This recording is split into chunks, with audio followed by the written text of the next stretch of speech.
Hello guys, welcome to my YouTube channel. আজ আমি তোমাদের নতুন এক রেসিপি শেয়ার করছি। পটলের রেসিপি আমি আগেও তোমাদের শেয়ার করেছি। আজকে এনেছি মশলাদার দই পটল। রং যেমন ফাটাফাটি দেখছো, তেমনি গন্ধে ও স্বাদে ভরপুর। দুপুরে গরম ভাতে বা পোলাওয়ের সাথে এই রেসিপি জাস্ট ওয়াও লাগে। ফ্রেন্ডস, যদি মশলাদার পটল রান্না করতে চাও, একবার এইভাবে মশলাদার দই পটল বানাও। আঙুল চাটতে চাটতে কখন যে প্লেট ফাঁকা হয়ে যাবে জানতেও পারবে না। আর দেরি নয়, চলো এখন এই মশলাদার দই পটলের ভিডিও দেখে নিই। ভিডিও দেখার আগে বন্ধুরা, তোমরা যদি আমার এই চ্যানেলে নতুন হয়ে থাকো, অবশ্যই চ্যানেলটা সাবস্ক্রাইব করে রাখো আর বেল বটনটাও প্রেস করে রাখো নতুন ভিডিওর নোটিফিকেশনের জন্য। বন্ধুরা, যদি রেসিপি ভালো লাগে ভিডিও একটা লাইক করতে ভুলবে না। তোমাদের একটা লাইক আমাকে অনেকটা উৎসাহিত করে তোলে পরের ভিডিওর জন্য। এখন চলো রেসিপিটা দেখে নিই। তো ফ্রেন্ডস, আমি এই মশলাদার দই পটল বানানোর জন্য পটলটা আমি খোসা ছাড়িয়ে নিয়েছি আর ধুয়েও নিয়েছি। দেখো আমি পটলটা কিভাবে কেটেছি, এই দুই দিক একটু করে চিড়ে দিয়েছি। আর মাঝখানের দিকে দেখো পটলের পেটের কাছে এইভাবে একটু করে চিড়ে দিয়েছি। সবকটা পটলকে আমি এইভাবে কেটে নিয়েছি, দেখেছো?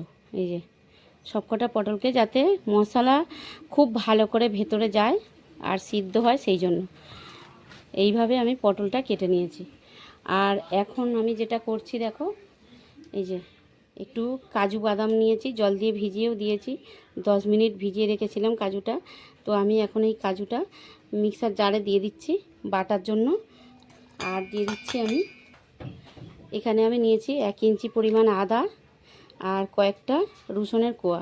এগুলো আমি মিক্সার জারে দিয়ে খুব ভালো করে পেস্ট বানিয়ে নিচ্ছি। আর কি কি মশলা লাগছে, কি কি উপকরণ লাগছে দই পটল বানানোর জন্য, দই তো লাগছেই, আর কি কি লাগছে আমি রান্না করতে করতে তোমাদের দেখিয়ে দেবো। চলো এখন রান্নাটা শুরু করি। তো মশলাদার দই পটল বানানোর জন্য যেটা প্রথমেই করতে হবে, পটলটা ভাজতে হবে। তার জন্য আমি কড়াইতে এখানে তেল দিয়ে দিলাম।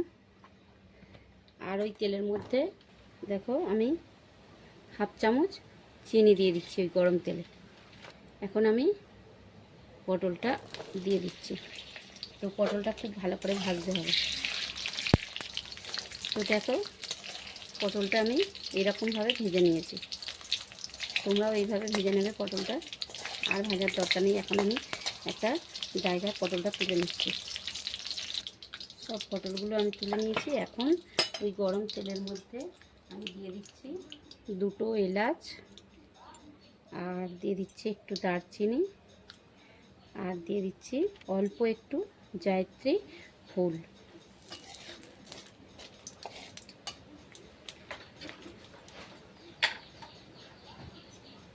আর আমি দিয়ে দিচ্ছি দেখো ছোটো চামচের 1 চামচ কালো জিরে।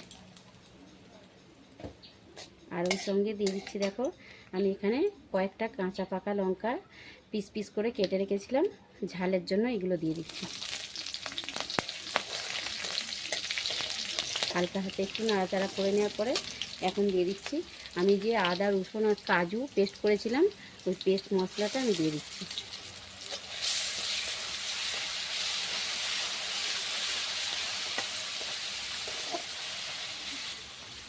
রসুনের কাঁচা গন্ধটা চলে যাওয়া পর্যন্ত এরকম তেলের উপরে কষিয়ে নিতে হবে। এরপরে দিয়ে দিচ্ছি দেখো আমি এখানে একটা ছোট টমেটো পেস্ট করে নিয়েছি, ওই পেস্ট করা টমেটো দিয়ে দিচ্ছি।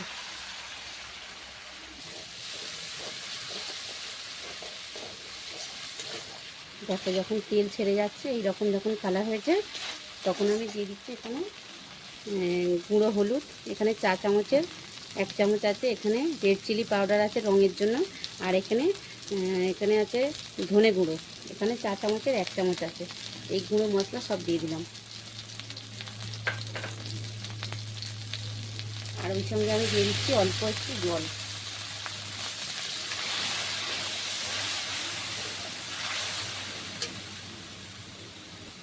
আর এখন দিয়ে দিচ্ছি দেখো এখানে আমি একটা ছোট পেঁয়াজ আর 2টো গোটা শুকনো লঙ্কাকে হালকা একটু ভেজে নিয়েছিলাম, নিয়ে মিক্সিতে পেস্ট করে রেখেছি। ওই পেস্ট মশলাটা আমি দিয়ে দিলাম। এটা ভাজাটা তোমাদের দেখাতে পারি না, কারণ ভিডিওটা অনেক লম্বা হয়ে যাবে, ওই জন্য। এরকম একটা ছোট সাইজের পেঁয়াজ আর শুকনো লঙ্কা তো তোমরা ভেজে নেবে। আর দিয়ে দিচ্ছি দেখো এখানে ফেটানো টক দই আছে। তো এই টক দইটা আমি এখানে 4 চামচ নিয়েছি আর খুব ভালো করে ব্লেন্ডারে ফেটে নিয়েছি। এখন টক দইটা আমি দিয়ে দিলাম।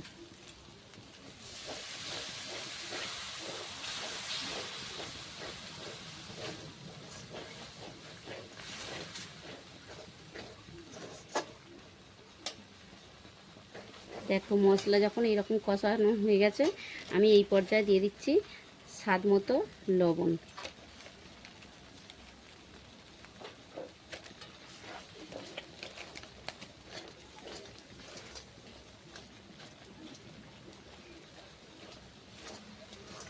এখন আমি দিয়ে দিচ্ছি জল।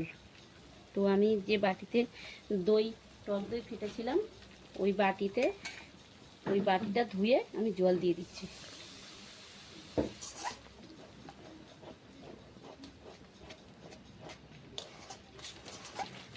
আর এখন দিয়ে দিচ্ছি দেখো ভাজা পটল সিদ্ধ করার জন্য আমি এখানে ঢাকা দিয়ে দিচ্ছি। 5 মিনিট এইভাবে সিদ্ধ করতে হবে। 5 মিনিট পরে আসছি। 5 মিনিট পরে ফিরে এলাম। দেখো বন্ধুরা, এখন গরম গরম ভাতে এই দই পটল পরিবেশন করবার জন্য একদম প্রস্তুত। এই পর্যায়ে আমি দিয়ে দিচ্ছি 1 চামচ ঘি দিয়ে দিচ্ছি।